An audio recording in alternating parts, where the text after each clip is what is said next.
Oh, and we're streaming live on YouTube, it says. Do you have your light on? Me? Oh, it's okay. I just had to stand up. I just got it on the big screen. I'm watching what's on the.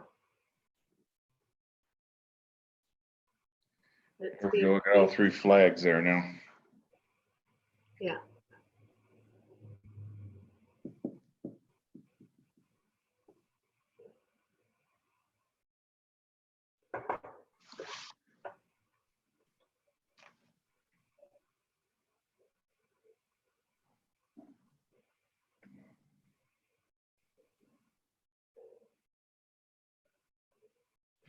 Oh, I'm an attendee. How about that? I don't want to be an attendee that way. So I see you as both. I know I came in to see what was going on through Oh, so you're doubled up somehow. yeah, through the web.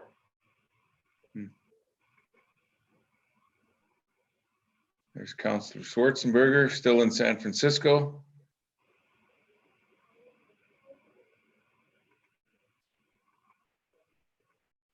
Okay, so we're live.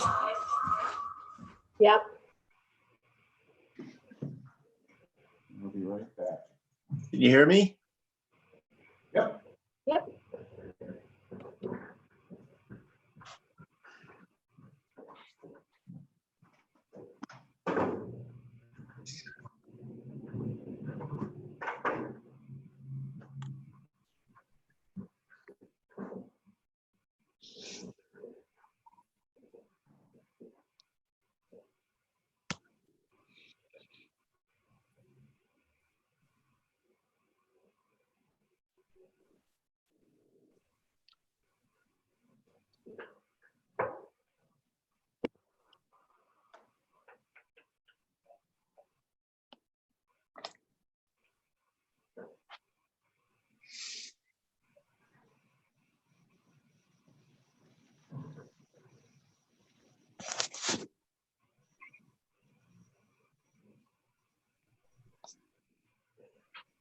Well, that's just weird.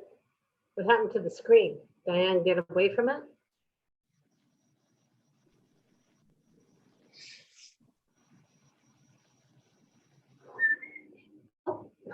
And we're back.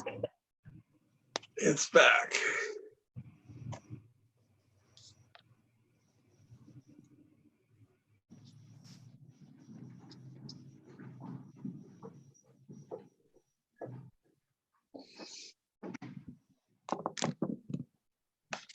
Oh, Councillor Mattis, how are you today? I'm very well. Couldn't be better. That's good. There you go.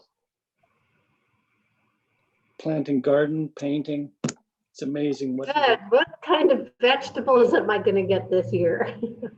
Well, I put a few beets in. I got some radishes in there. I'm planting peas today. And I don't think I'm going to do squash this year though. So I'm not sure. That may change. That might change. Okay. At this point, the only thing that I only squash I'm planting, my sister sent me some seeds for giant pumpkin.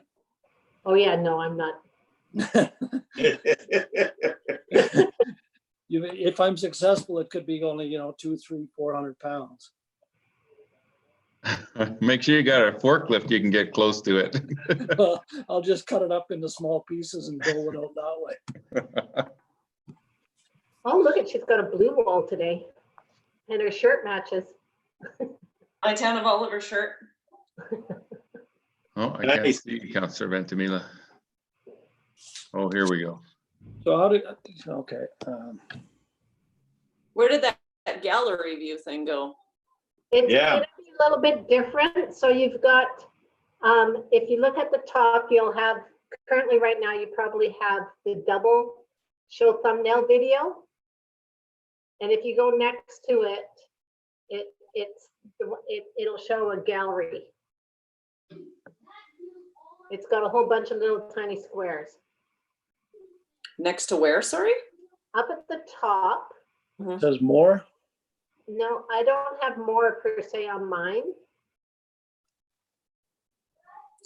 We have Q&A, mute, stop video, share content, Well, participants. that's at the, I'm sorry, that's at the bottom. I brought my own laptop from home, so I'm on my laptop. Yeah, So- I'm the same as, I can get 4 people across the bottom, but that's all I get. But do you have the plus minus sign there? Lost my Pardon? participants now. Yeah, The plus minus sign on that 4 across the bottom? Yeah, Yeah. when I hit the plus sign, I get 4. If I hit- Yeah. You'll have to scroll back and forth. so I did, just a heads up, I did hear from Counselor Sadhu, and he won't be able to join us this afternoon. Okay, We have 11 people on right now.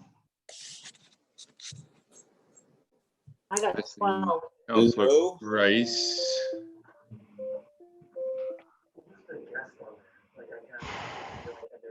How did you come in on in your email from Matt? Talk to Matt. Because he sent me a link. to it. We each got a link on Friday in an email. No, there was a link in an email he sent out on Friday. Can you guys hear me? Yep. Okay, perfect. Is Council, is Rick on yet? Yeah, Maybe let him know to use his mute button when he starts talking to other people in the room. He doesn't have video or sound right now. Oh, that's Matt.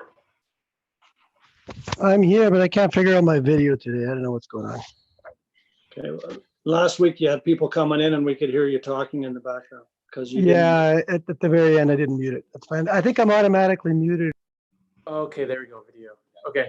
yeah, you're Awesome. muted, but you need to get your video working. I don't know. Can you do his video? I can see everybody else's video. Can you hear me? Yeah. we can hear you. Yeah, I can see everybody else's video, but I can't seem to get mine up. No big deal. I'm just a black box. Who cares? Doesn't bother me. I don't look that great today anyway, so. There we go. Doug should be coming in. There it Come is. here, Doug, right Ah. Now there. you're working. Okay, that's fine. Perfect. Works. Yeah, everything's working there. We're just waiting for Counselor Grice.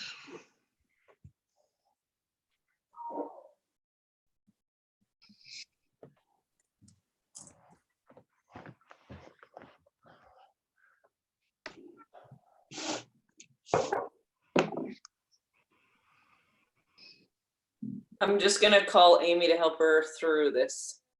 Okay, Oh, where's the one that says mute? That's the.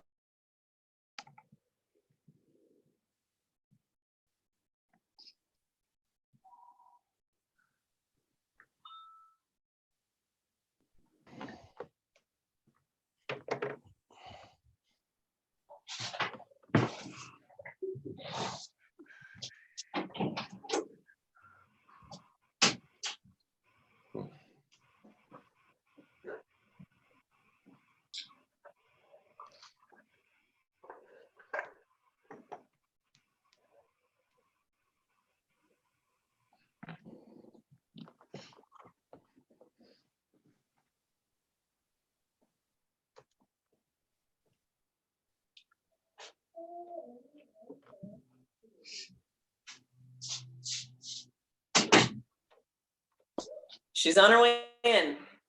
right.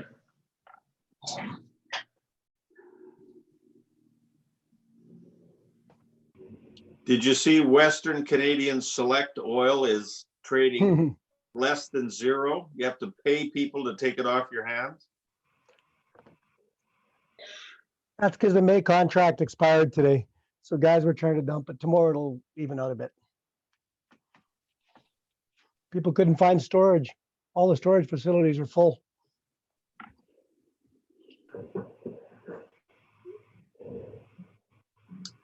Strange thing, gas is cheaper than ever, but nobody can drive around. Yeah. Yeah, Go figure. Why you're getting 3 weeks to the gallon right now. Yeah. Well, they haven't outlawed driving, so I don't know what you're talking about. Well, if you hear some people, they certainly have. You better stay home, damn it. They'll lock you in jail. The jails will fill up real quick. Well, there's no probably driving. It's just nowhere to drive to that's open, except the grocery store. The meeting is live. That's Thank you, fine. guys. That's fine. Not saying anything here we haven't said before. There's Rick. Oh, there's Councillor Grace. Right, guys, I was having trouble finding the link there. Alrighty, I'll get us started.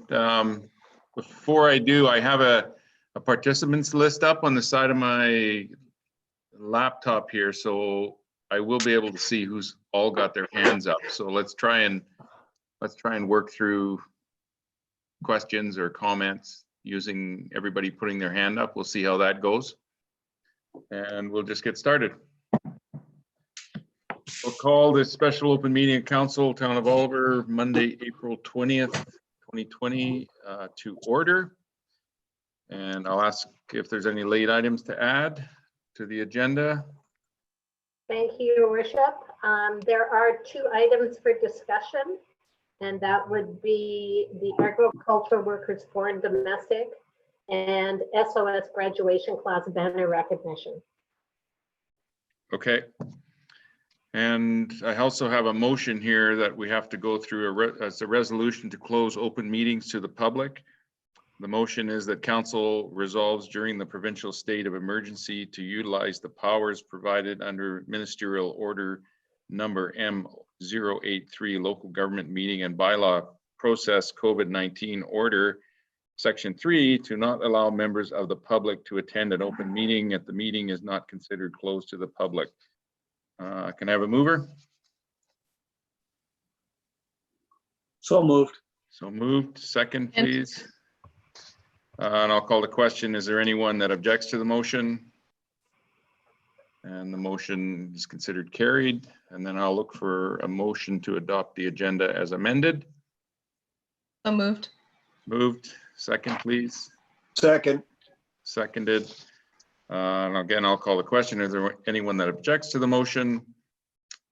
Hearing none, the motion is carried. And we'll move right into water matters, water capital budget reductions.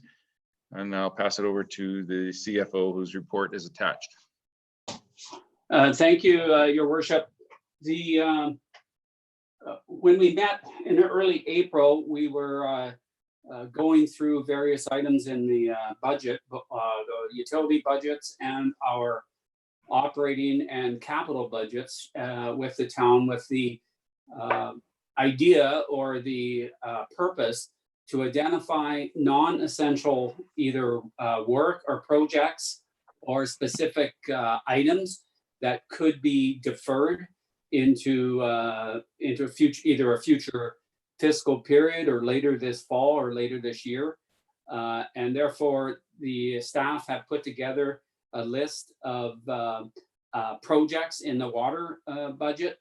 And we will go through the general and the various other ones after we get through the water ones. Thank you, Your Worship. Thank you. Does anybody have any questions or comments on the list or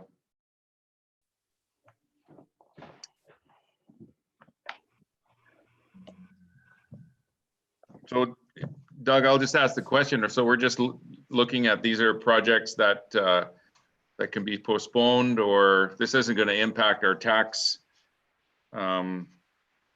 reduction or anything like that, whether we agree to any of them or we just leave them all on the table and they're approved projects and they'll get done in due course? Through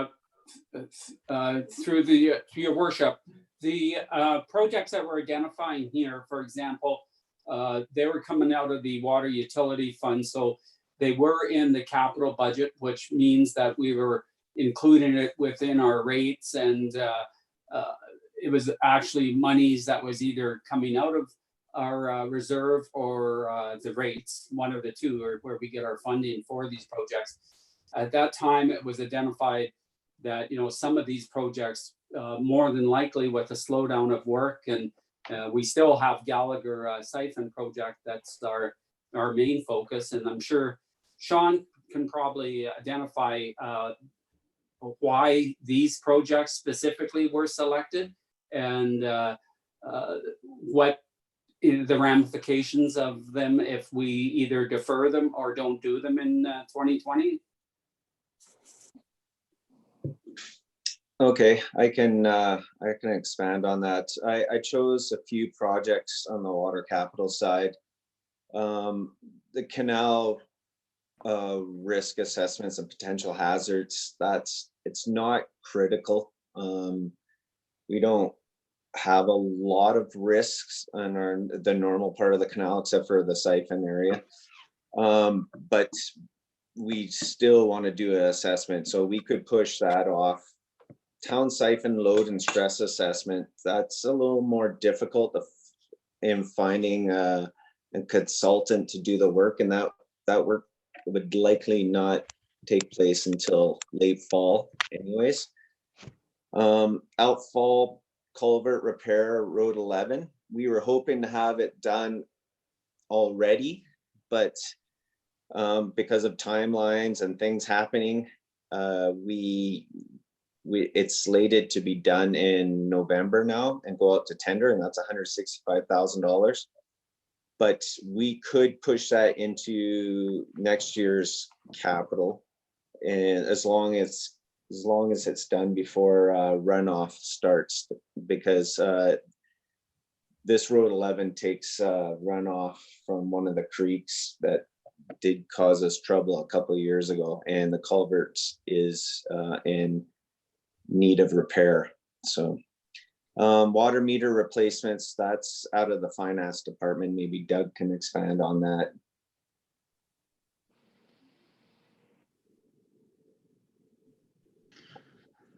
Is Doug there? I got Councillor Mattis with a question or comment. Thank you. Yeah, it's actually a couple of questions. Were the two risk assessments going to be tag teamed together? Like, would that be one contract, or is it two separate contracts? Was the first question. That would be through to Sean. Okay, Your Honor, through to Councillor Mattis. Yeah, they actually would, part of it would be done by True Consulting, and part of it is finding somebody that could do the other portion of it. And I haven't had enough discussion with Steve from True Engineering yet, but I know it was hard so far to find somebody to do that load and stress assessment and how we were going to tackle that. It's not easy. It's the town siphon that comes in under the town up School Avenue and stuff. So we just want to ensure that it has many years left in it. Otherwise, that's a big dollar figure for replacing or fixing. So Yeah, understood. The second question would be through to Mr. Leahy, and I don't have all of the paperwork in front of me because we're working the way that we are. In our last meeting, we talked about money that we are foregoing for water billing and for the 4%. Could you refresh my memory on what the total of that was? Through the chair to Councillor Mattis, I'm just trying to, I'd have to go back to the last staff report. I believe the water, the foregoing of the 50% credit was $120,000. Does that sound?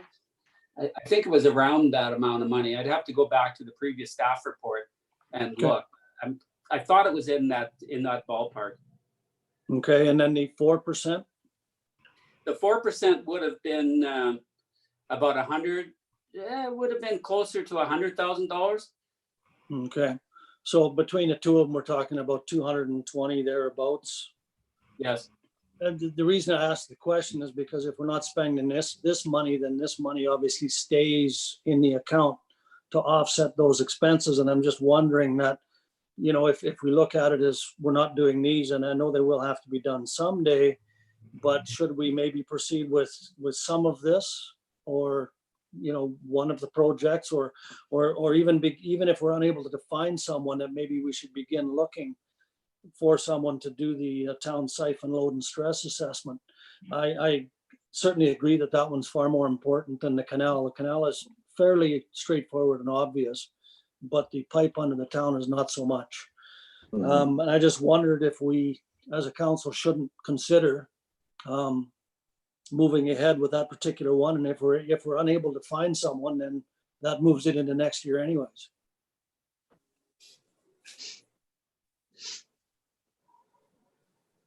I'm just throwing that out there. Yeah. Comment from anybody would be appreciated.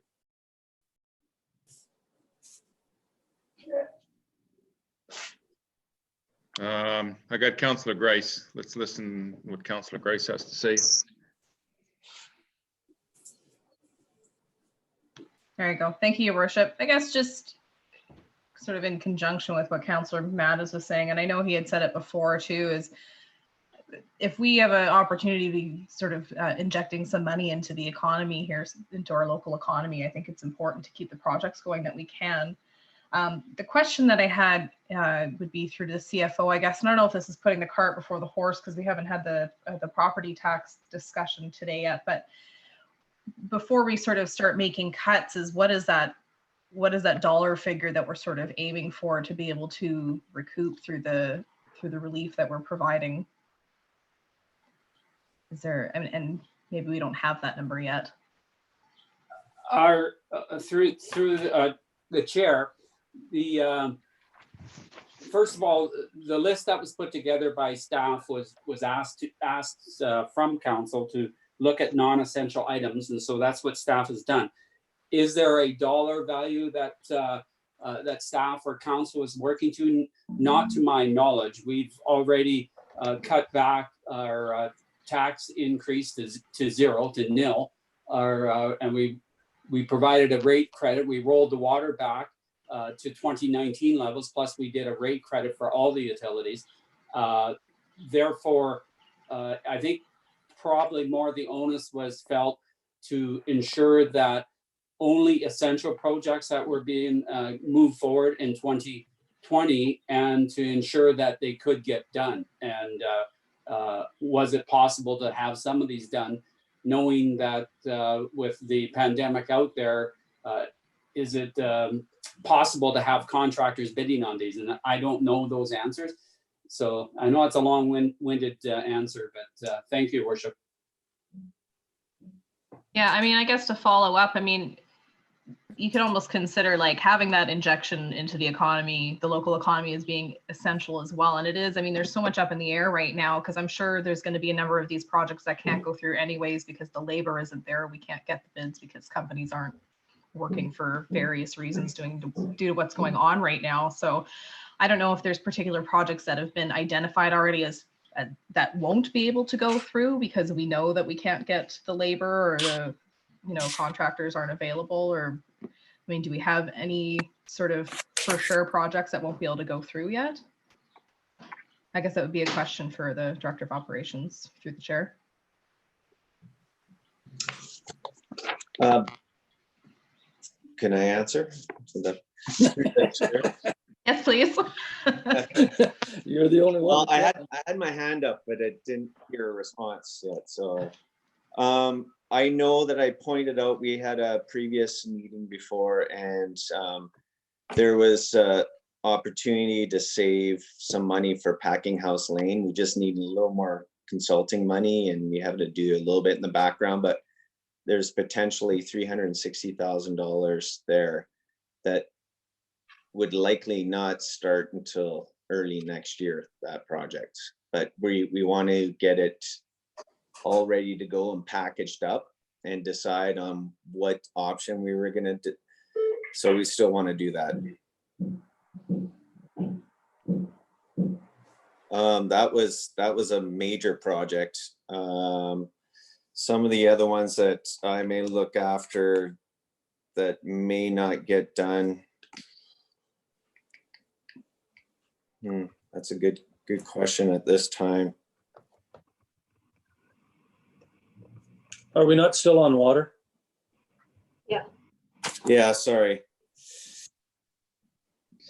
For water, we could still potentially finish the three that I mentioned. The water meter replacements, that was $150,000 originally put in by finance because we're having problems with our water meters. They're starting to become the end of life. And we've been changing out a lot more recently. And I don't know if council wants to scale that back, but I've already discussed Road 11. It can be done this year, but it can get postponed.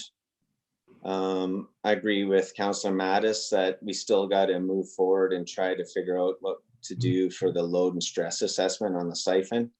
But the risk assessment and potential hazards on the canal can be put off till next year.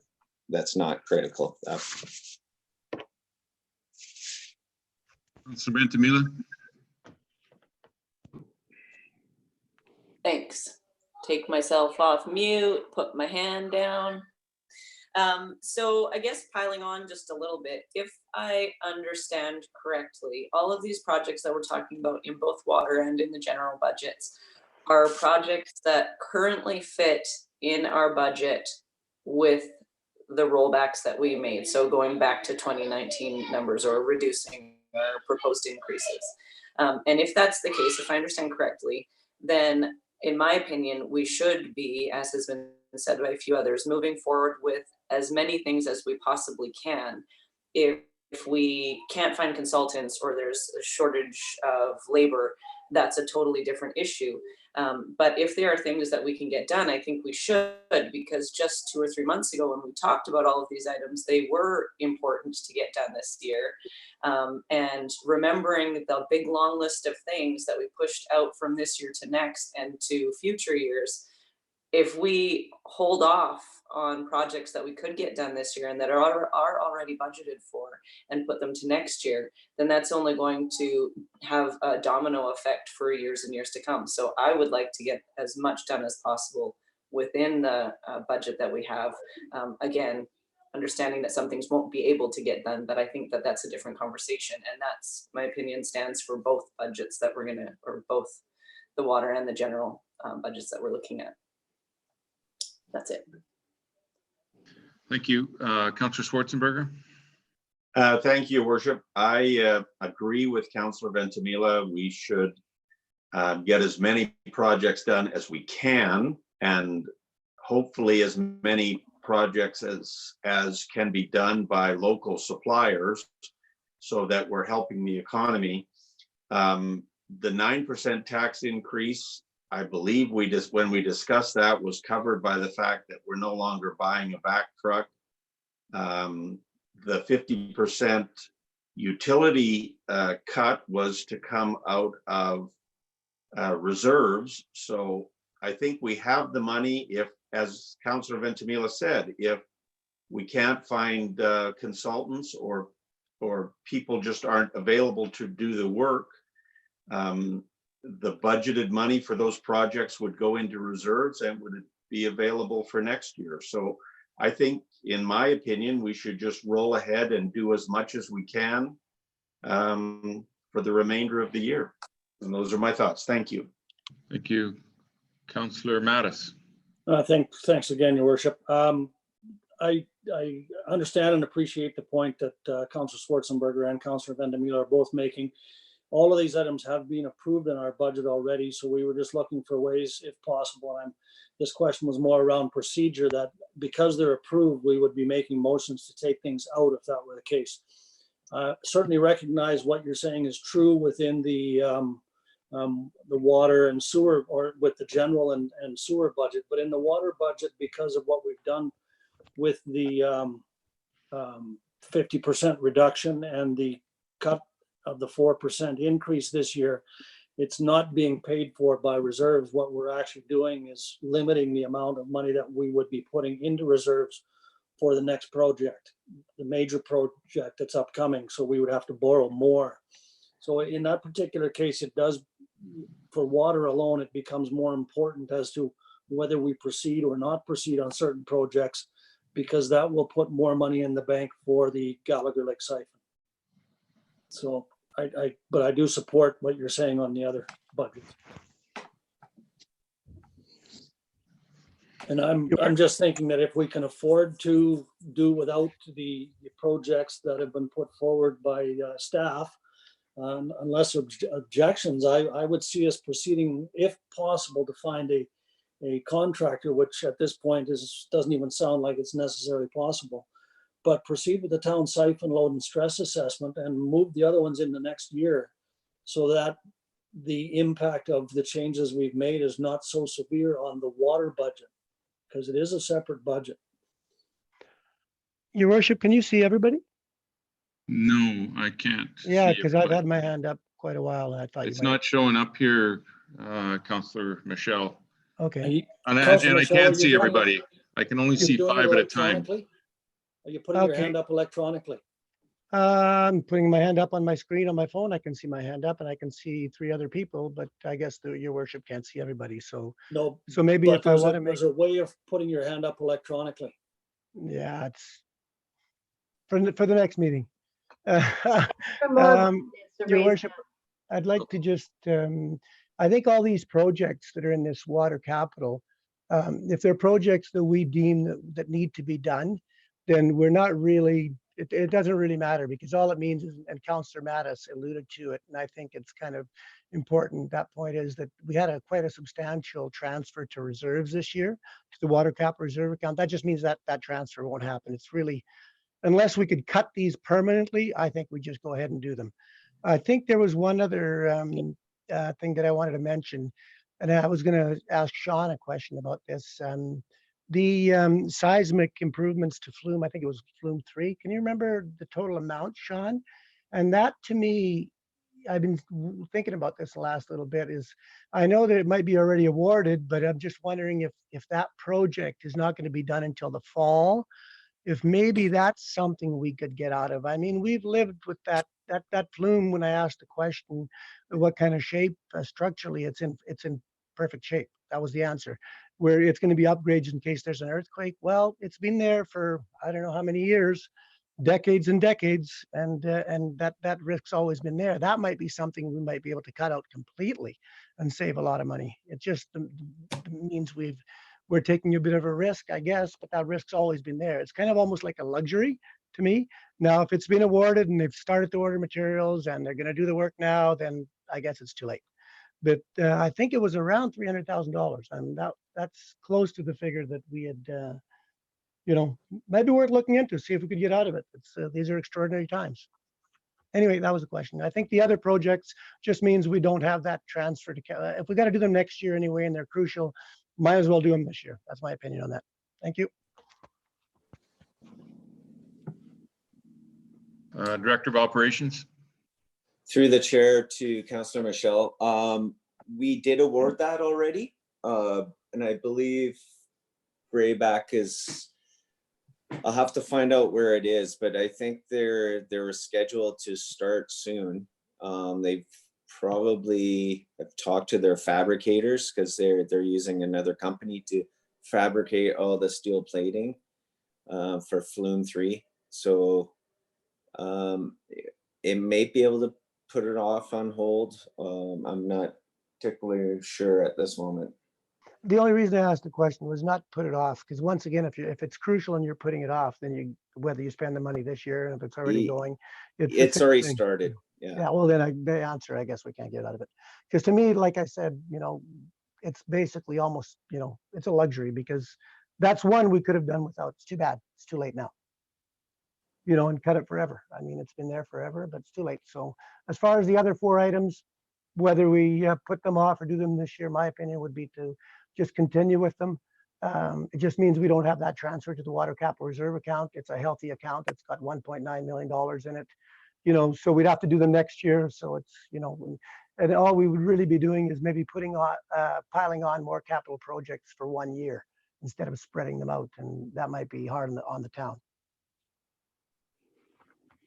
Thanks, Councillor Michelle. I'll just add my comments to it. I think we should probably leave, in my opinion, I think we should leave these 4 projects on the books. I think, some of them may not get done this year and they'll come back to council at the end of the year when there's a carryover request, as we have in our budget now, which will give us an opportunity later in the year to probably revisit some of these projects that are not going to get done or maybe didn't get done. We don't know for sure what labor is going to be be available, or even what pricing is going to be available at the end of the year. I think it'll give us an opportunity to have one more kick at it at the end of the year when we look at carryovers, but we're just leaving them on the books for now, as they're all, I think, valid projects that we should be moving forward on if we can fit it into the work plan that the Director of Operations is trying to get through this year.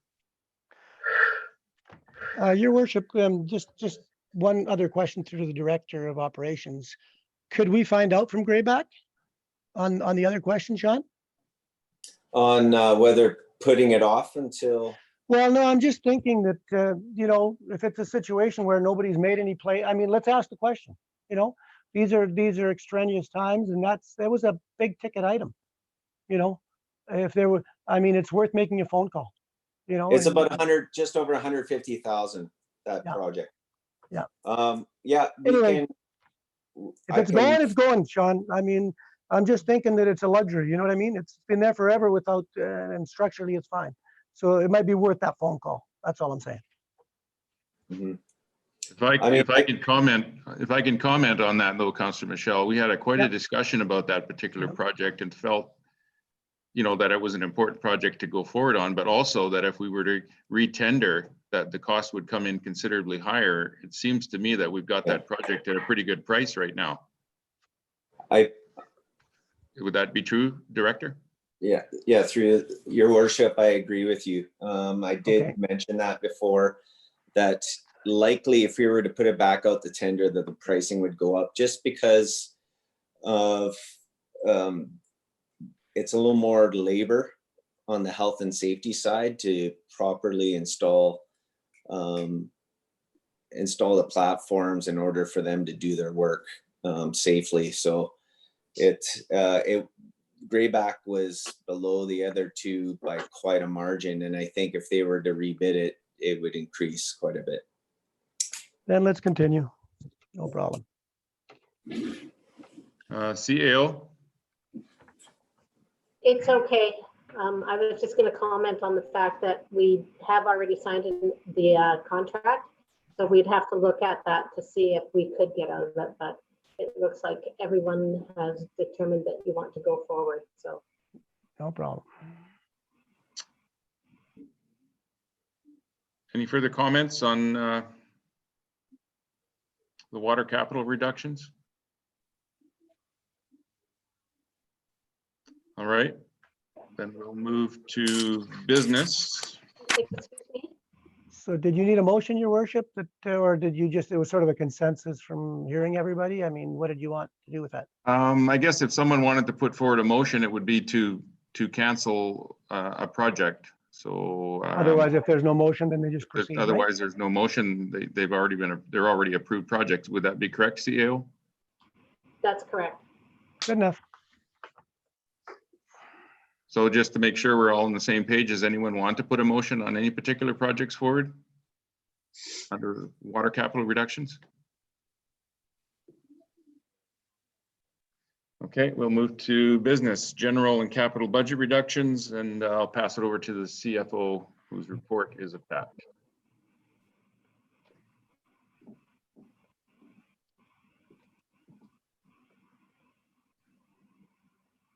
Doug, you might be He's muted on there. mute. Thank you. The general and capital budget reductions, same principles applied as with the water capital budget. Therefore, we identified, staff went through their individual departments, bringing forward ideas that they thought that were specific, either projects or specific items that either could be deferred or put off entirely.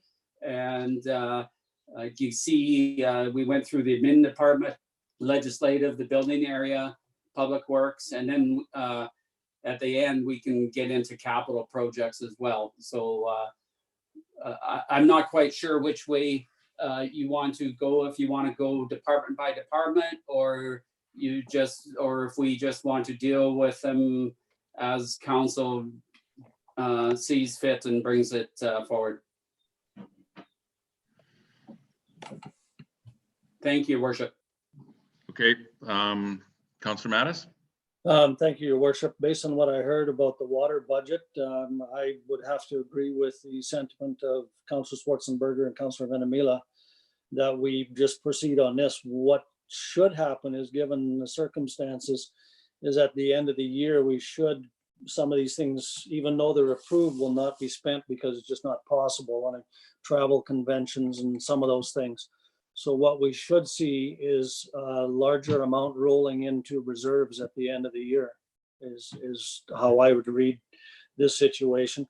All I would ask, and it's not that council could pass a motion or anything to that effect, but through the staff, when it comes to capital items, that we take a close look and choose local suppliers wherever possible.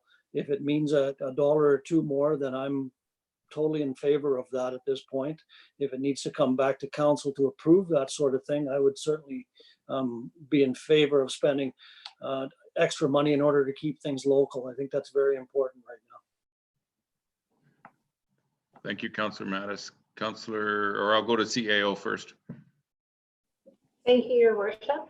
With respect to the comment made by Councillor Mattis, through the purchasing policy, and I'll have Doug confirm this, but I do believe that you have the ability to waive some of the requirements of the purchasing policy and ask that we go forward with, where possible, contractors from with local contractors. Is that correct, Doug? Yeah, through the chair, absolutely.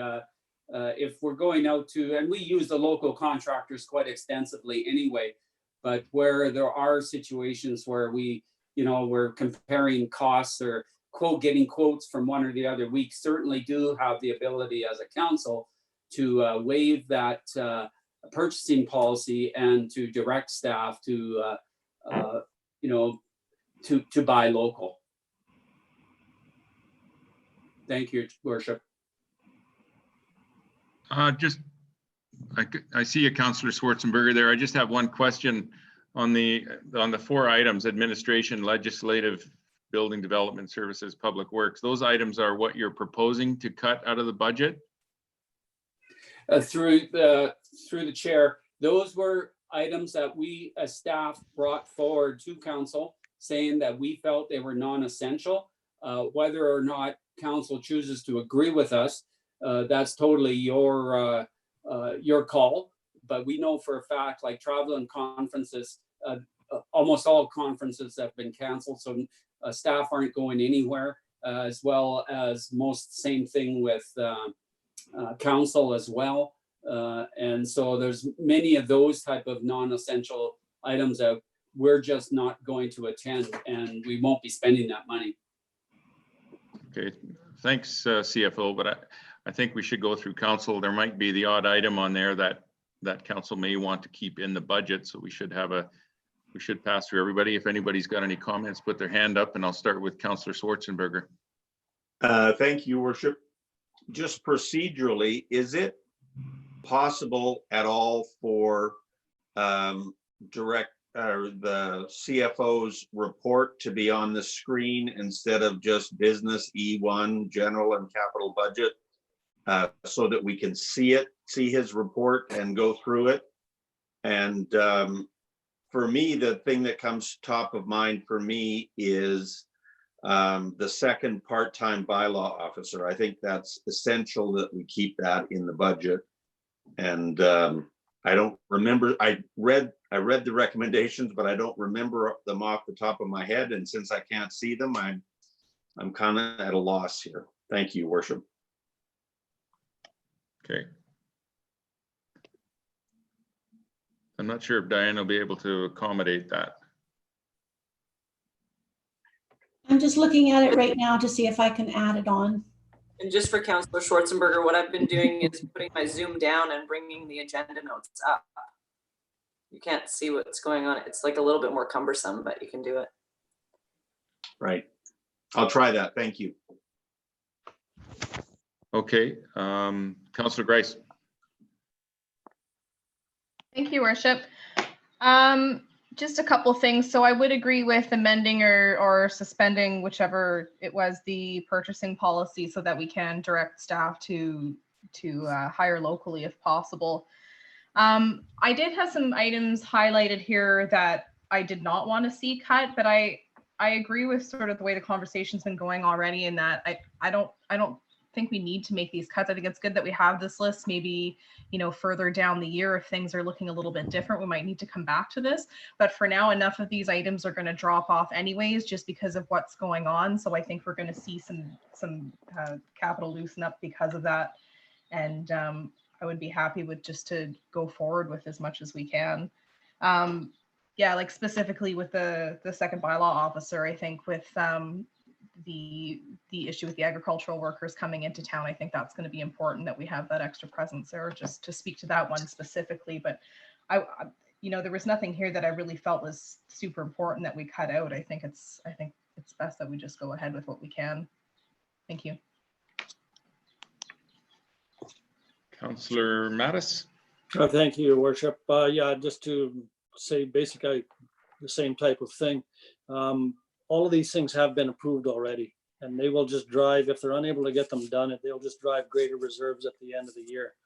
But I don't see a need to cut anything at this point. They've all been approved. We can do it at the end of there later on if we need it. But at this point, let's just move ahead. The budget will bear what we've already approved.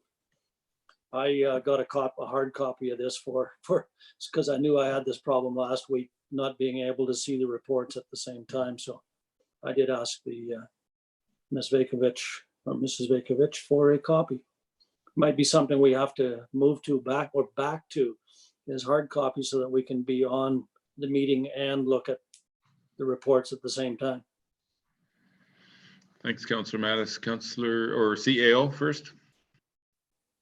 Thank you, Your Worship. I did want to let you know that we've already probably saved the funds for the second person bylaw officer just from not hiring somebody yet. So we have got that savings in there already. Thank you. Councillor Ventimiglia. Thank you. Just as an aside, during our last council meeting, for those that are still struggling with what's what, I had our Zoom meeting on my phone and our agenda on the iPad, so that worked as well. We're working with the devices that we have.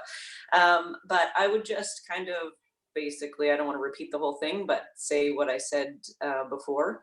I think that we were very fortunate to be in the position that we were in when we had the ability to make the decisions that we did and bringing our increases back down to zero this year without making a whole bunch of drastic cuts and difficult decisions with the budget. So I'm happy to leave things like I mentioned before. What I would add is that I think that it might be useful information, interesting, if not useful information towards the end of the year to see how much money actually does roll into reserves as a result of projects that just simply can't be done because of the reasons we've mentioned, or things that just don't happen, like the Spirit of Oliver and the travel and the conferences and that sort of thing. Councillor Mattis, you still have your hand up? My apologies. Okay. Councillor Grice. Thank you. I just wanted to ask through to the CAO as a side, or maybe to Mr. Houle, just where we're at in the bylaw hiring process. We have the bylaw officer is going to be starting with us June 1st.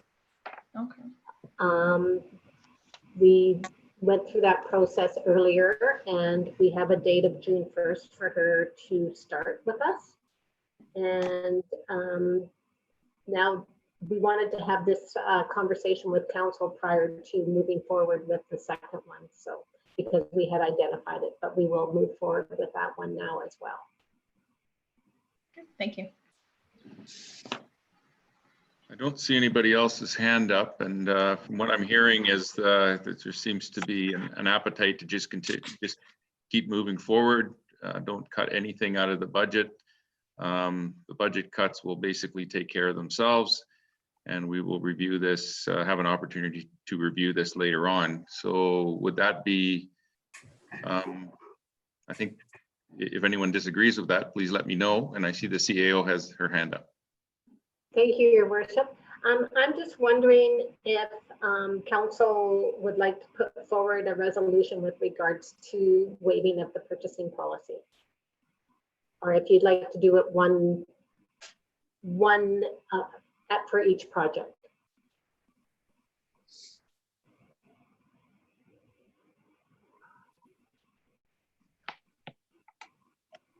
Oh, I lost it here. Councillor Mattis?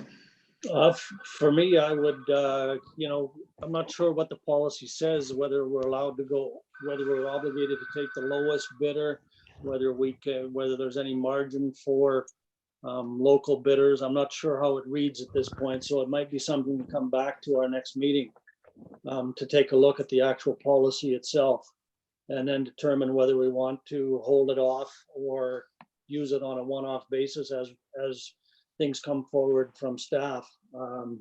But until we see the policy, it's hard to say. Councillor Grice? Thank you, Worship. I'd agree with Councillor Mattis. I don't want to micromanage to the point that we're looking at every single project. So I think it would make sense if we can just see what the policy says and hopefully amend the entire policy so that we don't need to go project by project. Thank you.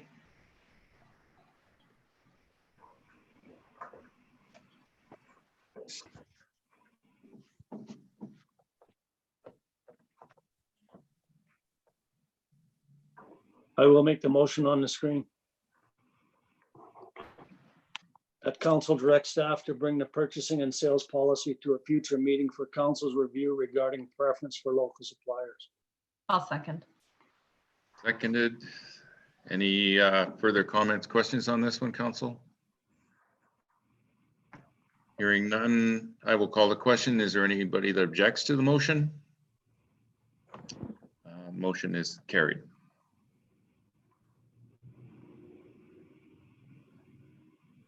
And unless anyone objects, we'll move to item 2, which is the provisional property tax framework. I'll pass it over to the CFO to start the discussion. Thank you, Your Worship. Am I? Okay, I'm not. Thank you, Your Worship. The CAO and myself have been having discussion as well as with council as to moving forward. We have already adopted a 0% tax increase. We haven't adopted the tax rates bylaw yet. We've adopted the amended financial plan. Moving forward, the goalposts were moving quite a bit, and the provincial government announced last week, late last week, I think it was Thursday, that the school taxes will not be due and payable now until December 31st. So that's certainly a significant help to all municipalities in British Columbia for managing our cash flow position. The other one that they did announce in that same memo or bulletin, and it's attached, I believe, to the staff report down below, is the fact that the commercial properties, the class 6, which is the businesses, their taxes their due dates will be deferred until September 30 or October 1st, something like that. And so that is, that's certainly a good help to the businesses by all means. It does mean, of course, that the town isn't going to necessarily receive our funds until that period of time, which is certainly to be expected with a lot of the businesses and the difficulty they're having with this pandemic. That being said, when I started to because we do need to put a tax rates bylaw forward, and it has to be adopted by May 15th. And when I started to put that staff report together and the bylaw together, there was just so many variables as to what is the actual due date of the taxes going to be, what does the penalty structure going to look like. And I wanted to ensure that, whether we keep it at July 2nd, our present that we've had for a number of years is July 2nd, the due date, or the day after Canada Day, with a 10% penalty on unpaid taxes immediately the following day. As everyone or councils are aware, many municipalities are deviating from that in 2020. And so therefore I've presented a litany of options as to what we can look at. We can look at a 5% July 2nd, 5%, July 2nd, 1%, changing either we have a second penalty of 5%, a second penalty of 9%, changing the date of that second penalty, or just having the second penalty 4%. And then going a step farther and just making our due dates to September 30, and with the same idea as previously with the July 2nd due date. The one challenge that we have administratively, and I don't, it's just going to be more administration time for us, but it certainly can be done.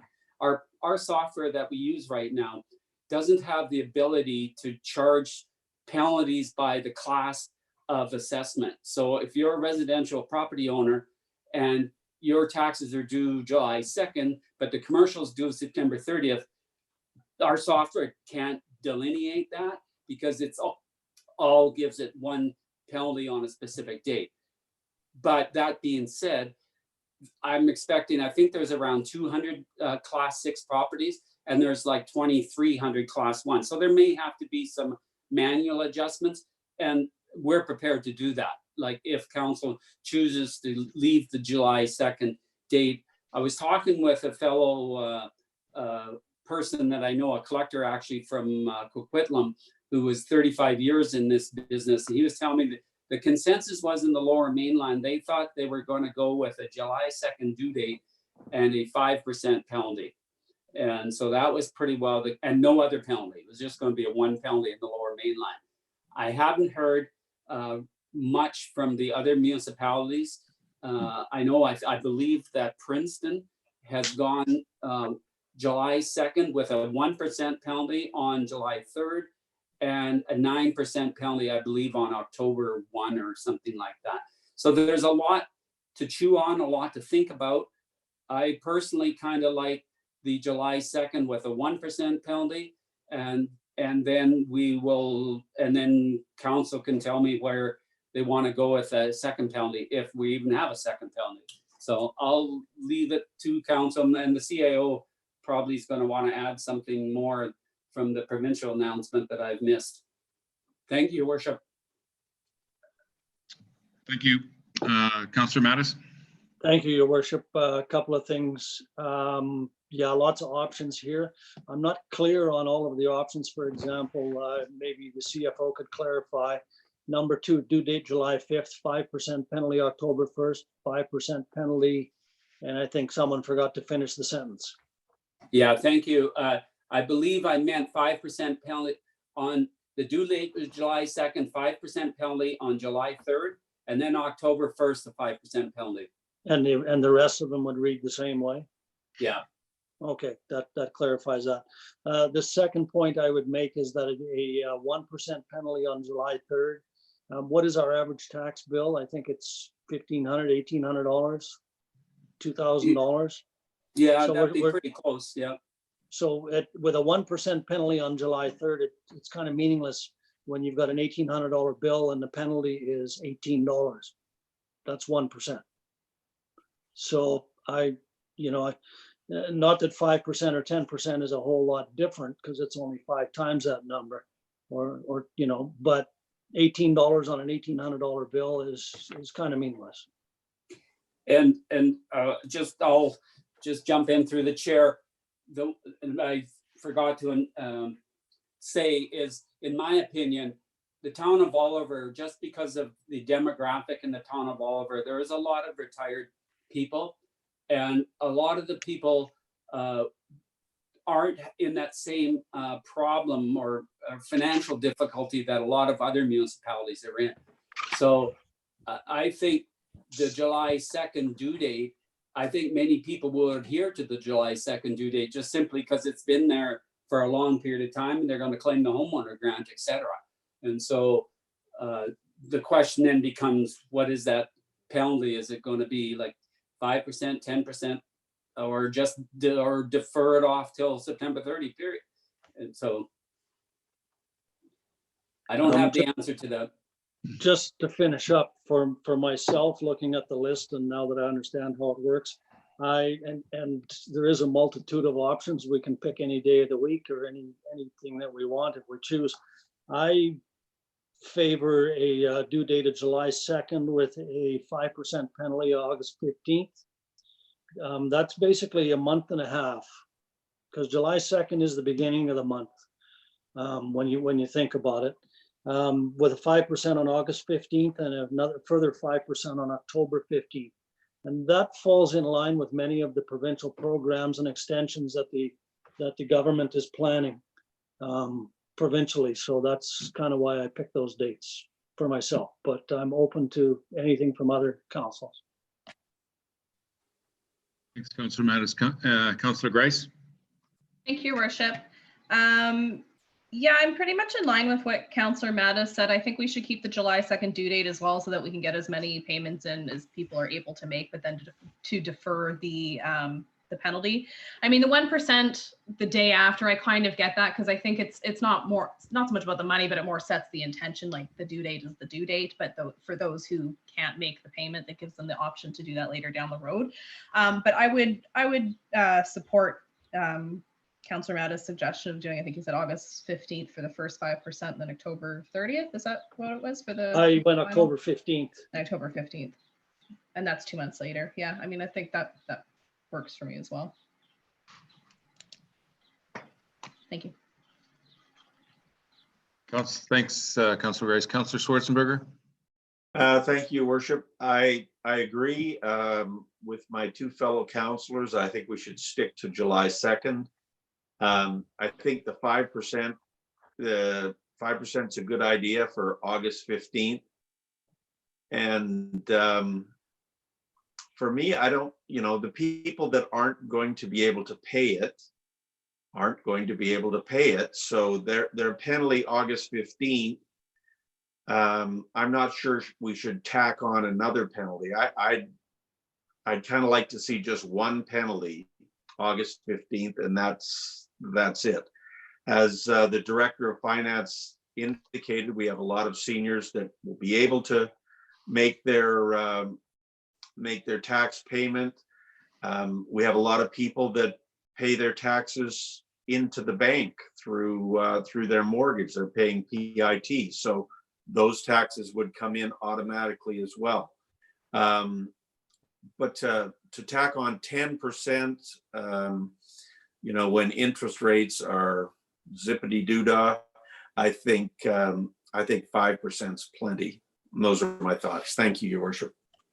Councillor Schwartz. Thanks, Councillor Schwarzenberger. Just go to the CAO first.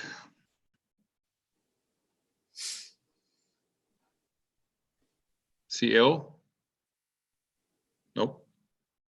You're muted, I think. Unmute me. Sorry.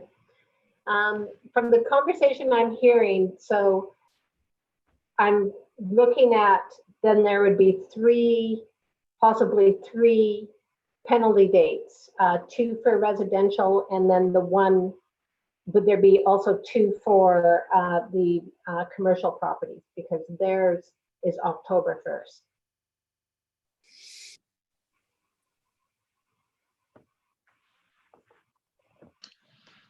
I don't know. Go to Councillor Ventimiglia. Thanks. I hope that I don't repeat too much of what some have said. I'm not sure if you've noticed, but I'm dealing with a fighting scenario going on in the background over here.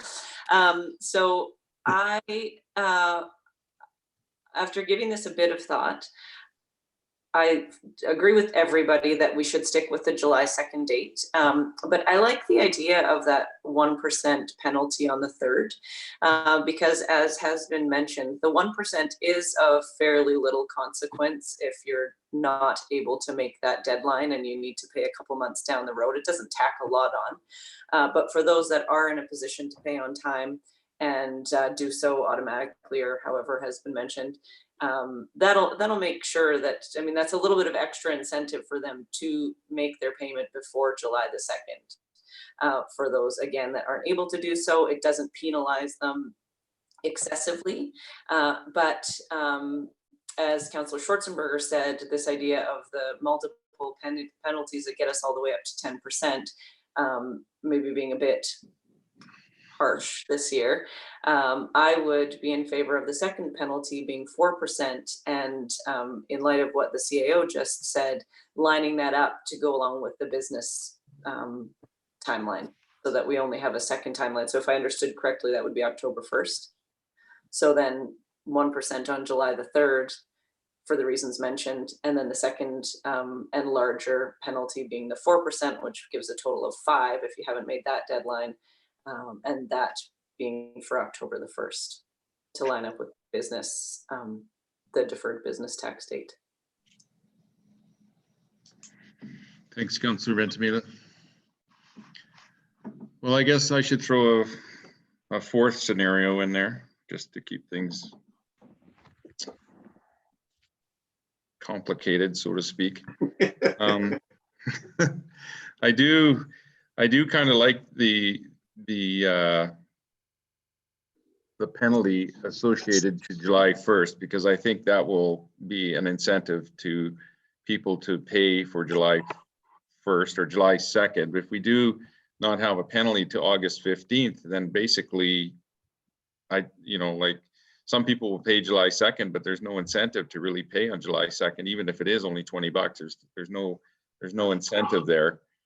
But I agree with Councillor Schwarzenberger that if people aren't going to be able to pay, they're not going to be able to pay. So I kind of would either agree with a 5% on July 2nd.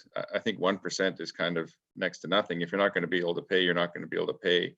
And a follow-up one, whether it's August 15th or August 30th, like a final penalty at that time, sort of a drop dead date that you need to pay your taxes by then. And after that, if you haven't paid your taxes, well, you're not going to pay your taxes anyway. I know that makes it a little more complicated, but I do kind of like the date, the penalty associated with July 2nd, just as it is kind of even if it's a small penalty, it's still kind of a date. And if you pay by then, you don't absorb that penalty.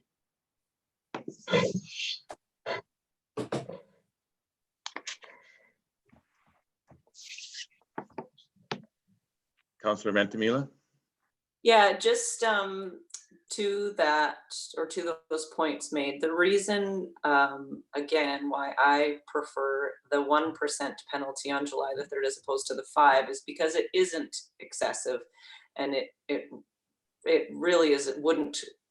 I see it causing undue hardship on a regular tax bill. So it's enough incentive that if you had the money and you were going to pay, you'd pay it, but not so much that those who can't pay, it still gives them the grace period of a couple of extra months time without having been penalized in any sort of a harsh way, if that makes sense. Whereas the 5%, if you can't pay on time, well, basically you've already received a decent penalty, like right on day 2.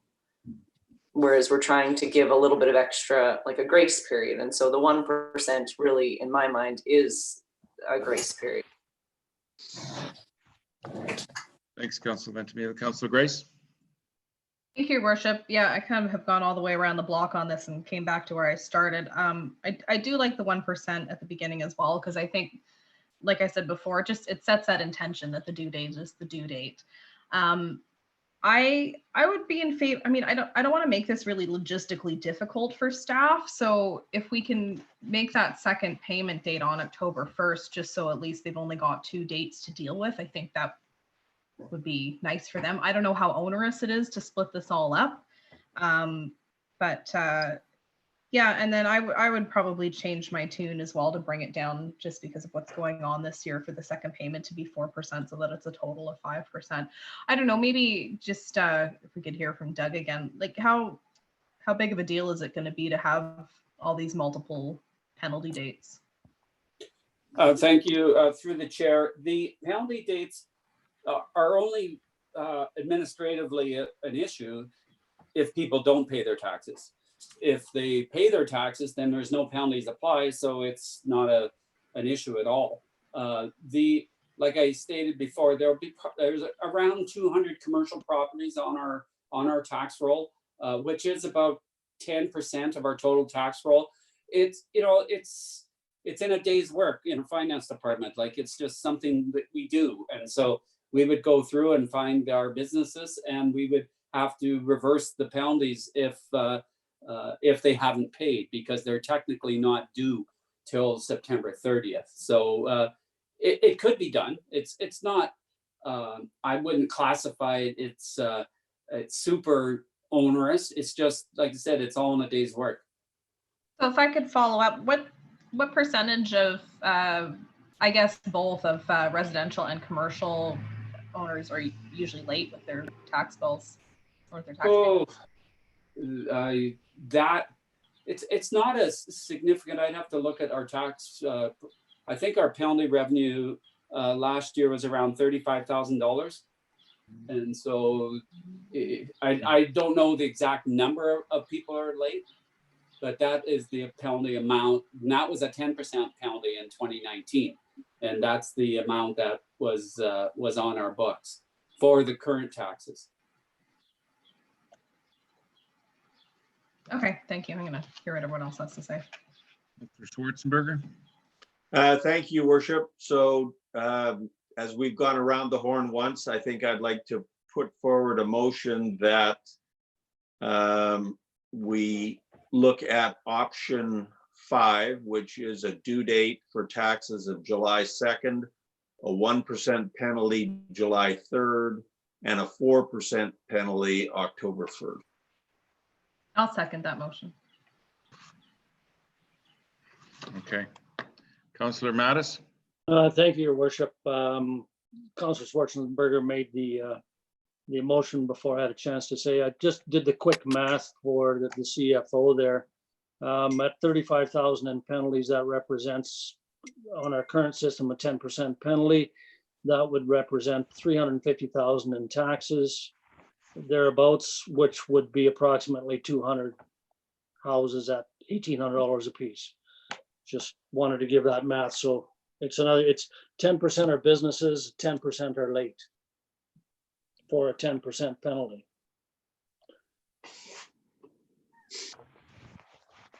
Okay. Through to the mayor, this is Diane. Yeah. I didn't get the second date for the 4% penalty. Was October 1. Thank you. Option 5, Diane. Pardon me?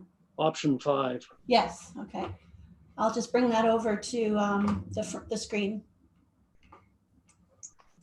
Councillor Ventimiglia.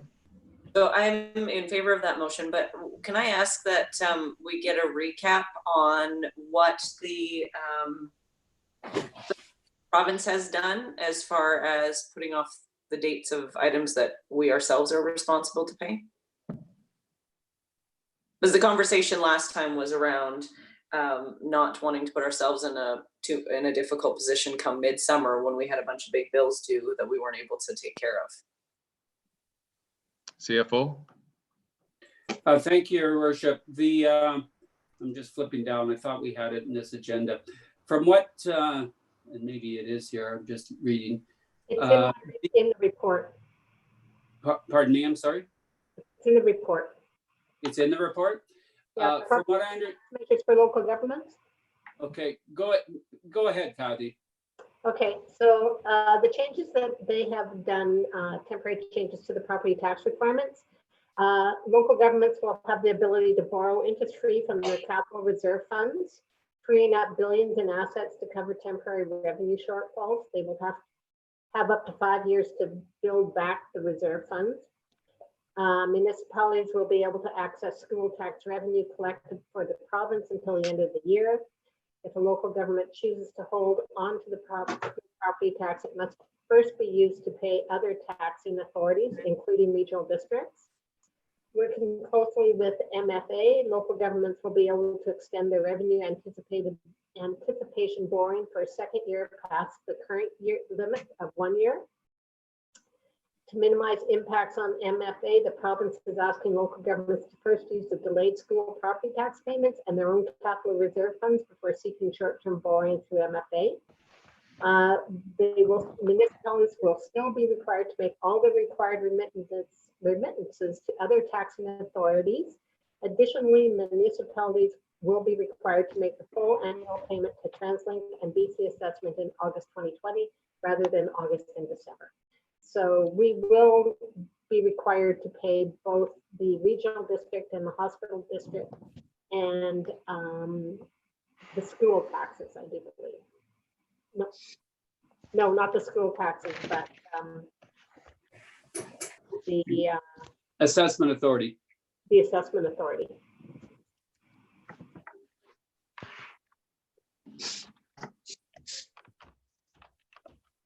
Does that help, Councilor Ventimiglia? Yeah, thank you. So I guess in theory, if we run short because bills are not paid, we can borrow interest-free from the reserves or from whatever was mentioned there. And as the payments come in before the end of the year, then ideally pay the thing in full without too much problem.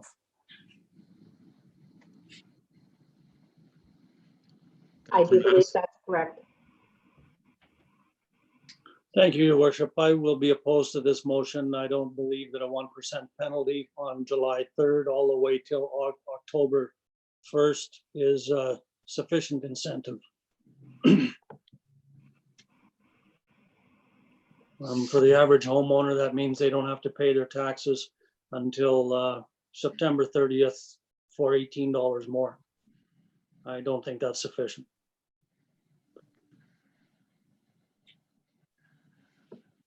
CEO? Thank you, Your Worship. I did want to provide some additional information. We do have a pre-authorized payment program that we have, and we do have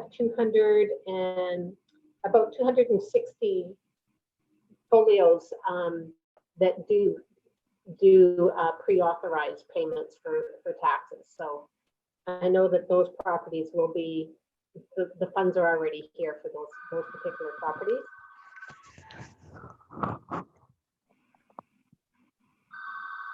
Or they will be transferred over to us.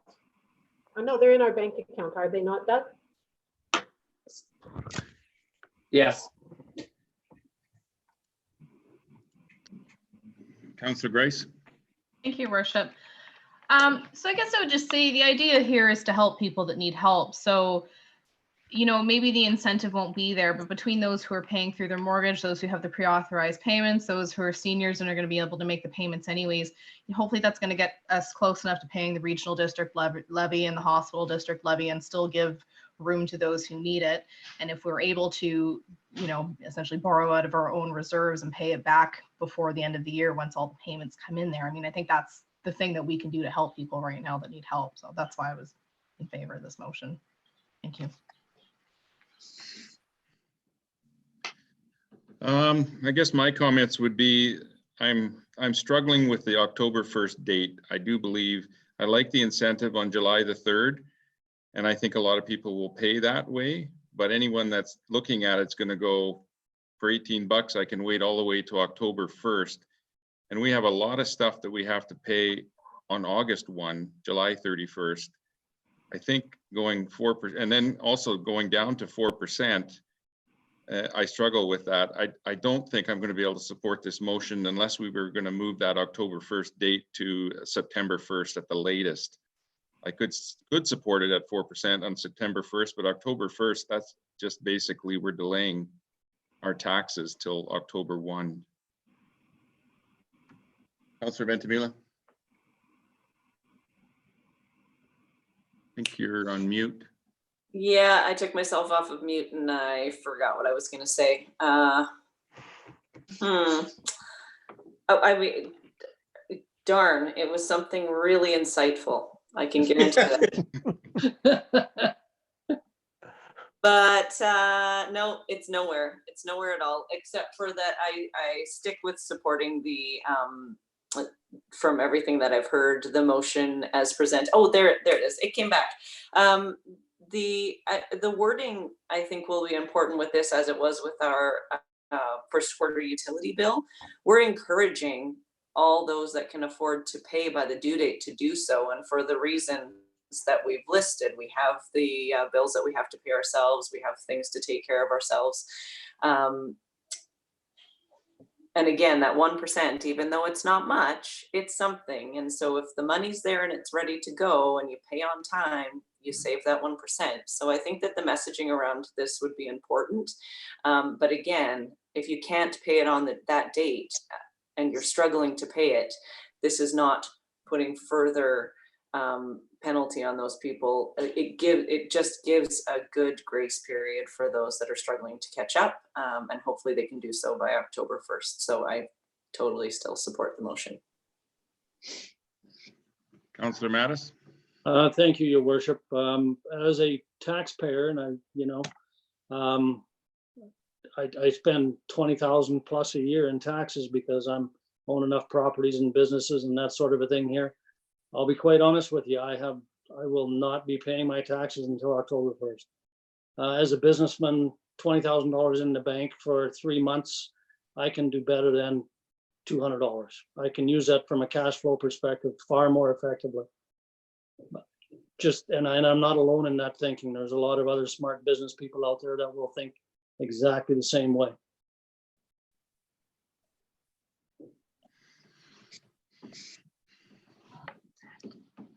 I guess my last comments on it would be that I'm not going to be able to support it with the 4% on October 1st date either. I think I like the word encouraging, but the word encouraging scares me as well. And it'll be interesting to see how this all plays out, because there's a lot of encouraging going on by a lot of municipalities.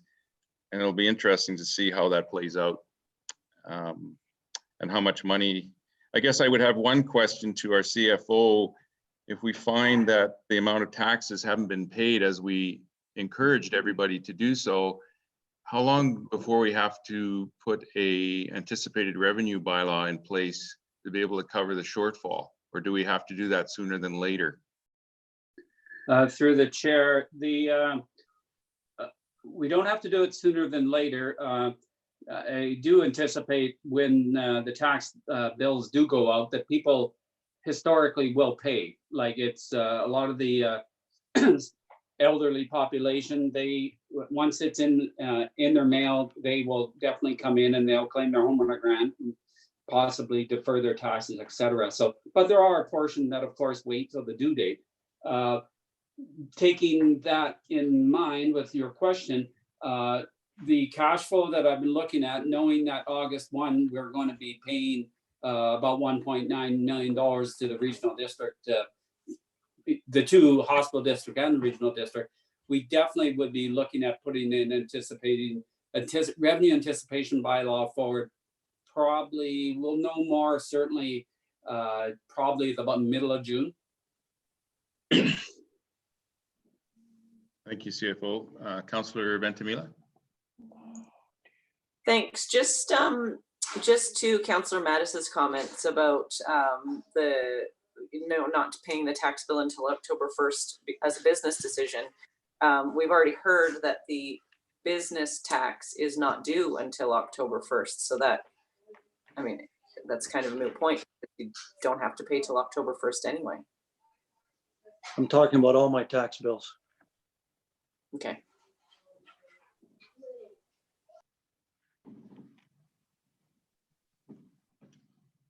Any further comments on this motion? Questions? Okay, then we've got a moved and second motion that council direct staff to assign the 2020 property tax rates option 5 with a due date of July 2nd, 2020, with a 1% penalty applied July 3rd, 2020, and a 4% penalty applied October 1st. And I will call the question. Is there anybody opposed to this motion? I'm opposed. Councillor Mattis is opposed, and I'm also opposed. Motion is carried.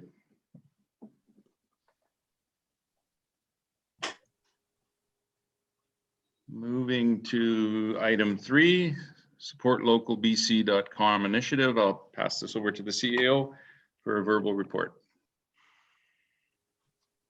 Thank you, Your Worship. Councillor Ventimiglia had mentioned that as a council, that council is currently not having dinners prior to a council meeting. Those funds could possibly be redirected by supporting the local restaurants through buying gift certificates. So we're just bringing this forward because there is an initiative throughout the province for everybody to sort of look at. But I just wanted to see if council was still interested in supporting our local restaurants by purchasing gift certificates from them for meals that we would have paid for had we been all together and going out for dinners.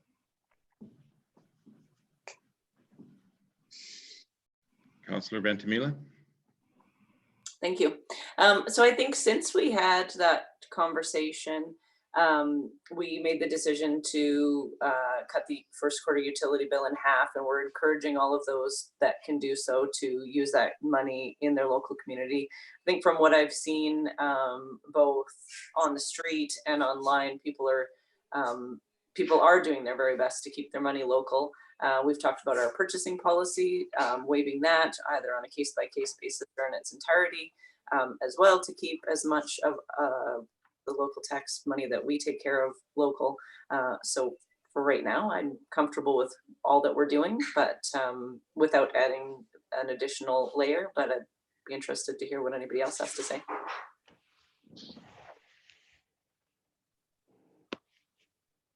Councillor Schwarzenberger. Thank you, Worship. Yeah, I agree with Councillor Ventimiglia. We've done some very good targeted things to people who are feeling the most effects from this pandemic. So I think, and I think as Councillor Ventimiglia mentioned, the town really seems to be coming to the fore and supporting businesses. And I think we can't do everything, so I think this is just a good one to let lie at the moment. Thank you. Thanks, Councillor Schwarzenberger. Councillor Grace. There we go. Sorry. Yeah, I don't have much more to add to that, I guess. And I mean, it does seem like a good way to sort of amalgamate the shop local effort, but there's a lot of sort of shop local initiatives happening online already. And I'd hate to sort of confuse what people are already doing with something else that we decide to initiate. So I think we're good to leave this one as well. Thank you. Okay, I don't thanks. see any. Who was that? That was me. Kathy. Okay. CEO, did you have a comment? No, I was just saying thank you very much. I was just trying to see which direction council wanted to go. I don't see any other comments there. Nobody wanting to make a motion, so we will move on, if everyone's in agreement, to the first late item, which was agricultural workers. CEO? Thank you, Your Worship. There was some conversation between Councillor Grace had sent out an email late Friday, and then Councillor Ventimiglia has also added some information. So I think I'll pass it over to Councillor Grace to give us her thoughts on this. My long-winded thoughts there.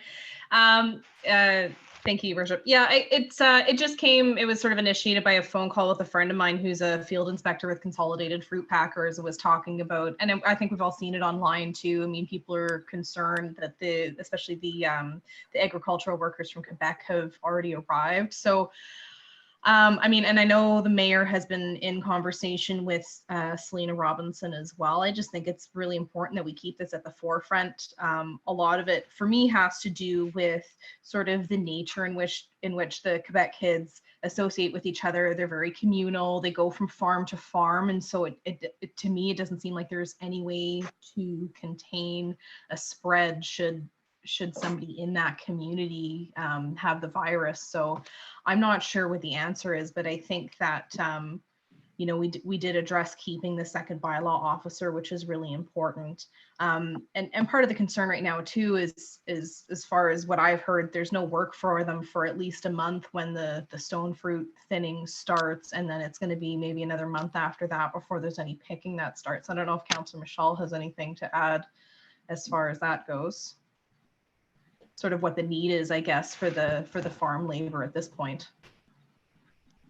At this point, I don't think there's a lot of need. I think you're right, but I don't think there's a lot of them here yet either. I think the bulk of them show up, 2 to 3 weeks before cherry harvest. Some of them do work in the farms before the cherries are being picked. They'll do thinning, like you said, peach thinning and whatnot. But I haven't seen that many around town. I think that maybe it's getting a little bit overblown. You're right to say that communally they like to hang out.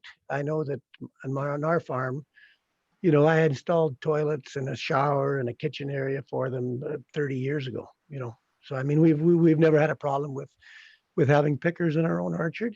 I think that it's they're tough to keep apart. I don't know how we're going to do it. I mean we're going to have to in our own farms. We have farm food safety protocols that we have to follow. So we're going to have to figure something out, and hopefully they cooperate and stay apart. I mean they can camp in our own orchard, and the tents don't have to be side by side. But I know that where the kitchen area is, and and having a beer after under the trees.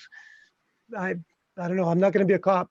I don't know how we're going to do it, but I think at the same time, they're going to come and we need them, and we're going to have to deal with it. As far as the town is concerned, I think maybe a good idea to have the second bylaw officer so he could, enforce the social distancing in the parks.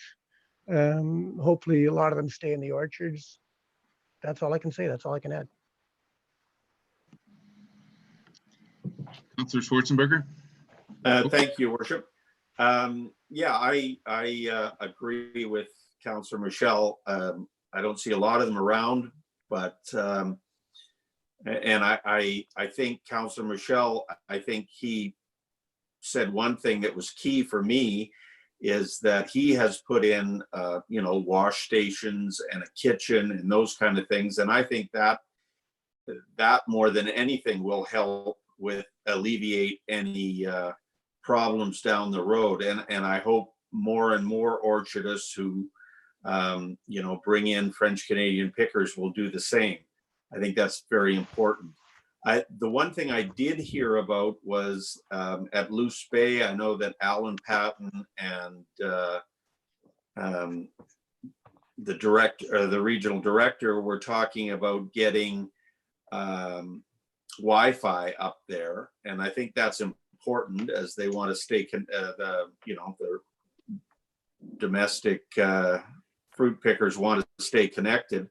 So I'm just wondering if the CAO might be able to help them along with that, with our connections to TELUS and that type of thing. Thank you, Worship. Councillor Mattis.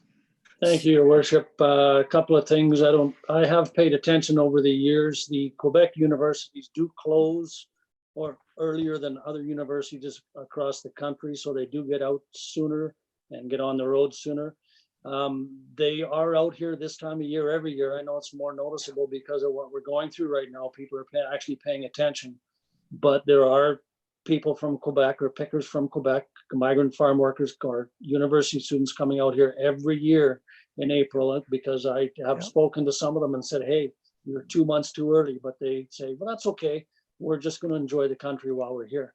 All that aside, with the money that we're saving by not going out for dinner and not buying gift certificates, maybe it would be appropriate for the town to have a sign made in both official languages and placed in Lions Park outlining that please respect the 6-foot protocol and maybe a few other tips to prevent the spread at this point. Just a suggestion. If there are places that they congregate, maybe we should have a 4x8 sheet of plywood with both languages on it, sending a message saying, please respect.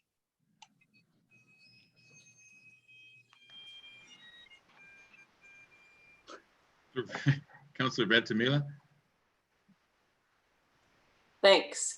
I hadn't thought of that sign idea, but I love that sign idea. We could, they could go in a couple of areas. I mean, everybody kind of knows sort of the common congregating areas around town, and that's a fabulous idea. It's just a reminder. I mean, I think part of what we need to remember is that these people that are coming from another Canadian province, one of the hardest hit provinces in the country. So they've been living with stricter regulations than we have for the past couple of weeks. And so that's something to not forget either. I think that people are on high alert. So as has been said, are noticing vehicles around more than they might in a regular year, but it doesn't seem like there's any more people traveling around right now than in any other given year, and perhaps there's even less. I would add that I caught wind of a meeting up at Loose Bay during our last regional district meeting last Friday, and so got myself an invite to tag along. And it was with Alan Patton, the rural director, Rick Knodel, and Mark Woods from the regional district, kind of just to see what's going on up there and what the regional district can do to help. So they are going to have an audit from Ag Safe BC, like a campground audit. They're just going to, I guess they've offered it according to Mark, and they'll come through and basically, I imagine, what does safe look like? What's the maximum capacity that the space could hold with the distances, the social distancing rules in place? Perhaps they might need extra porta potties. Perhaps they might need extra shower facilities. So what does that look like, and what can they realistically pull off in the next month or so? In addition, there was talk about getting internet up there. They've tried to get it up there before, I guess, and haven't had success. So the regional district was going to see if they could look into things or push along a little faster on their end. And that might be something that we as a town could do as well to help get that going, because that will keep people in their campsites as opposed to congregating in front of the public spaces in town where Wi-Fi is known to exist, including Lions Park, I think. And the other topic of conversation were laundry facilities. They've never had them before, never wanted them due to a couple of reasons, potentially the water pressure, as well as vandalism. But this might be a year where that's something that's outweighed by the fact that, again, that keeps people in their campsite and not coming to places to town to congregate in our main corridors. So those are just a couple of information bits. I would be interested to know if Parks and Rec has talked at all, or if we could talk with them at all about extra facilities in our community, because right now we just only have the couple of public washrooms at our parks. Maybe we do need to think about putting some porta potties or extra facilities around so that we don't have people congregating, especially considering that restaurants and cafes and wherever one might go looking for an indoor washroom just doesn't exist right now. And then I guess additionally, kind of to Councillor Michelle's point, a lot of the onus is going to be on the farmers to keep themselves healthy. I mean, we have to, I would like to think that we can assume that most people coming and working in our community want to keep themselves safe. The farmers want to keep themselves safe, as well as their families. And so that means, picking up with the extra cleaning and the extra sanitizing of, all of the farm equipment on a more regular basis, and just making sure that we're not getting lax with the rules and following the social distancing protocols and following the cleanliness guidelines and all of that sort of thing. So that's all I have to add for now, I think. Thanks, Councillor Ventimiglia. Councillor Grace? Thank you, Worship. So I really like Councillor Mattis's idea for the sign there. So I think just coming back to sort of our role as a town, I think it's going to be really important that we get the messaging out there that bylaw is on it. And also, and I guess maybe this needs to go back to the committee that's done it in previous years, because we'll be unlikely to have that Saint Jean Baptiste party this year. And for us, a big aim of that was to break down some of those prejudices. And that's another concern of mine as well, is I think that that's going to get overblown more this year than it has in past years, because people already sort of, some people don't like the look of the Quebec kids or whatever. I mean, we all know what goes on out there. So I think that that's going to be important, is to find some ways to make sure that those prejudices don't get overblown this year. I mean, and I guess Wayne is just going to be on it until the new bylaw officer starts in June. Like, will he be patrolling the parks? I'll ask our Director of Development Services. Thank you, Chair. Yeah, we'll have Wayne out there, our bylaw officer patrolling the parks, but I did want to make it clear to council that bylaw will do the best they can, but at the same time, there's no public health orders for social gatherings. That's right. Or social distancing rather. So if they group with more than 50 people, then that's something that we could enforce and we could let the public health officers know. But if they're out there sitting in a group, I mean, the best we can do is just advise them not to and educate them the best that we can. But I did want to make it clear though with the limitations that bylaw has. Anything else, Councilor Grace?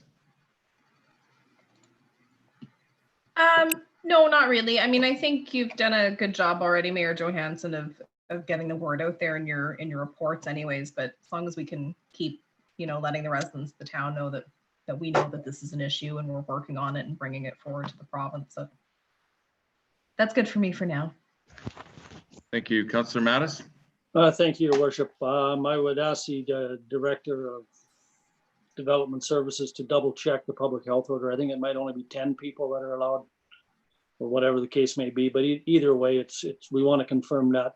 My question was more procedurally, does staff require a motion from council to proceed with dual language signage in, I'm not even sure the locations, at the entrance to town, at the entrance to Lions Park, in front of the library? I don't know, but does staff need a resolution from council in order to proceed, or can they just do it? CEO? Thank you, Your Worship. Oh, am I muted? No.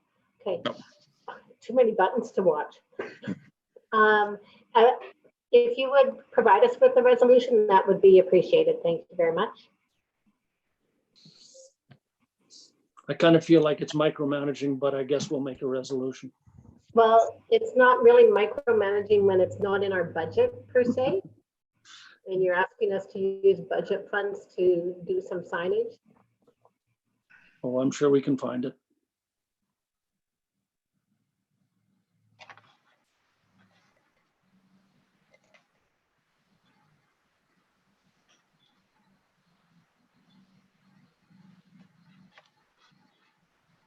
And that those signs be placed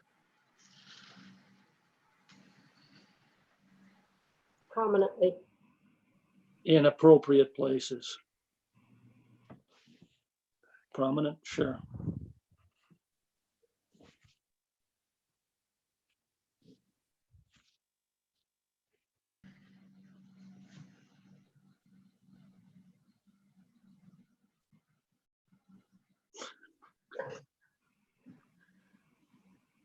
It's a lot harder when everyone's watching you.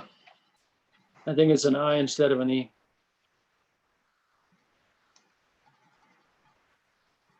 Inappropriate places. There you go. Locations.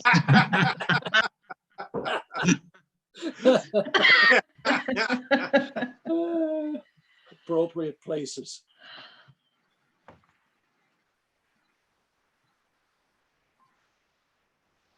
Has that been moved? Do we need a seconder or is it not moved? yet? Nope, I'm not finished yet. Oh. For maximum visibility.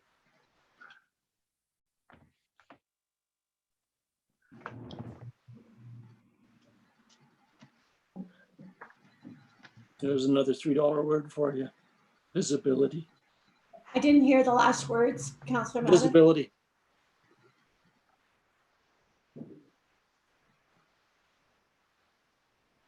And that's it. Moved, second. I'll second.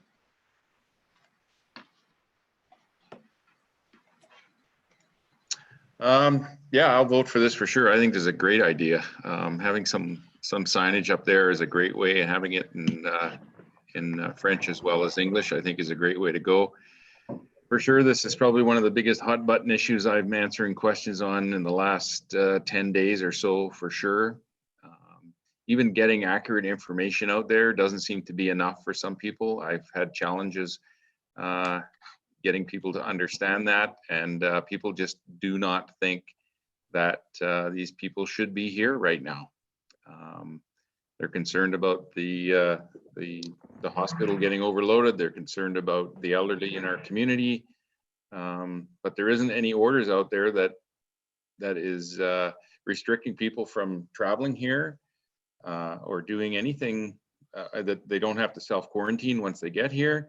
So there's nothing in place, and we have asked the ministry about that, but they at this point are not willing to do anything or put any orders in place around provincial travel or self-quarantining. And the only language that we've gotten back from them on is putting a contingency plan in place in case something happens. And our question back to them is, well, why shouldn't we do something before something happens? Why should we plan for the worst and then wait for it to happen? So it is kind of frustrating. We're not really getting anything from the ministry on this at this point in time. But I will say there is a lot of people working on this, whether it's the BC Fruit Growers Association, Ag Safe BC, our MLAs involved, regional districts involved. There's a lot of eyes on this and a lot of people paying attention to it. So I'm optimistic that we're going to get through this in one piece. We've got a motion that's moved and seconded. I will ask the question. Is there anyone not in favor of this motion? Motion is carried. Any further comments on this topic, Council? Yeah, Your Worship, just want to make one comment. I know that we have lots of times we go on the internet a lot, and the whole world is grappling with this situation. If you read about England, is I don't know how many farm workers they're short because they used to get a lot of them from Eastern European countries. I know I saw one story in California where a farmer was having to till in some kind of, I don't know if it was broccoli or whatever it was, because it just didn't get picked. I think that we have to be very cognizant of the fact that farm workers, not just for us, but for the whole world, are a real key part of how we survive as a species, you know, and this is really becoming a big issue. So I think that, you know, we don't need to put barriers up for farm workers. I mean, I've read a lot of comments and from people who say, oh, cherries aren't important. They're not, you know, it doesn't matter what food it is. I think farm workers do a lot of difficult work that nobody else wants to do, and they feed the world, you know. So, I mean, we got to make sure that they're around to help us. That's all I got to say. Thank you, Councillor Michelle. Councillor Mattis? Thank you, Your Worship. A lot of the things that we're doing are built around the fear that somebody actually has COVID-19. And, you know, in a lot of cases, you almost can hear it in what people are saying and the way people are acting is they're making the assumption that everyone that comes from Quebec has it. So therefore, we're all at risk. But the reality is until we get more available testing, and that's really what we need here is good testing to determine who has it and who doesn't have it. Because as soon as we're able to do that, then we can gather again, because gathering of 50 or 5,000 people that do not have and are not transmitting, there's no risk whatsoever. So that's really where the fear comes from, is not knowing. Thank you, Councillor Mattis. Without seeing any further comments, we will move on to our last agenda item, which is the SOSS graduation class banner recognition. I'll pass it over to the CAO.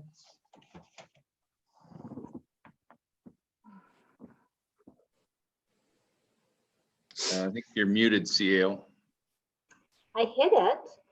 Okay. I will pass this over to Councillor Ventimiglia. All right, thank you. So I've already chatted with a couple of people about this. It was an idea that I saw online a couple of weeks ago, and I think most all of us have seen since then, of a small town somewhere in North America that decided to honor this year's 2020 graduating students by putting their names, grad year, pictures on the banners around town. So I thought that was a super cool way to that we could do something that would hit a whole bunch of buttons, including honoring the grads that are experiencing a totally crazy and nowhere near normal year. They're not going to have a traditional commencement ceremony. That's a given. They will have some sort of recognition, but nowhere near the normal. just a community building, sort of spirit building project. So there's a lot of positives that could come out of it, in my opinion. So I've done a little bit of digging just to bring this idea forward and have a chat about it. We do have 94 grads that are on track to graduate this year, according to Rod Kitt, and he's the contact that I was given at the high school as far as the person in charge of grad ceremony. I'm not sure. So they're still figuring out as a school what grad will look like, but they know it's going to be different than the normal for sure. And we're supportive of this idea. PAC, I spoke to a representative from the PAC Parent Advisory Council. They're also supportive of the idea, have funds that they had slated to go towards the grad, I think it was the year-end trip, which obviously won't be used for that this year. So they potentially have some funds that could be put towards the project. We have, I think our CAO checked with the Director of Operations. I think we have not enough flag poles to put one grad per flag, but we would have enough to, for sure, with extras to have dual-sided banners, much like we have right now. And I did speak to Tony Monday, because he's the one that did our banners that are hanging there right now, just to see would something like this even be possible within the next month? And he said, yes, absolutely it would. Obviously we wouldn't be looking to make the quality banners that we have up there right now, because they wouldn't need to be used year after year, but just something up there for a couple of months. So I'm just throwing the idea out there as a community building project, as a way to honor these kids that like all the 2020 grads across the world are experiencing quite a different year, something special for them. We're fortunate, I think, that we're a small enough community where we could actually make something like this work. It would be harder in a larger center with multiple high schools and hundreds of grads. And I think that we are in the right time frame to pull it off if we wanted to. There are multiple partners that we could call upon, including the PAC, including the grad. I'm sorry that I'm drawing a blank on what they're called, but the actual school unit that plans grad, that plans the commencement ceremonies, and as well as us as a town would be our partner as well. So I just wanted to throw that out there and see what everybody thinks of the idea, and hope that you would think it's a good idea and want to look into it further. Thanks, Councillor Ventimiglia. Councillor Mattis? Thank you, Your Worship. Yes, I do support the idea, but I would not support it financially beyond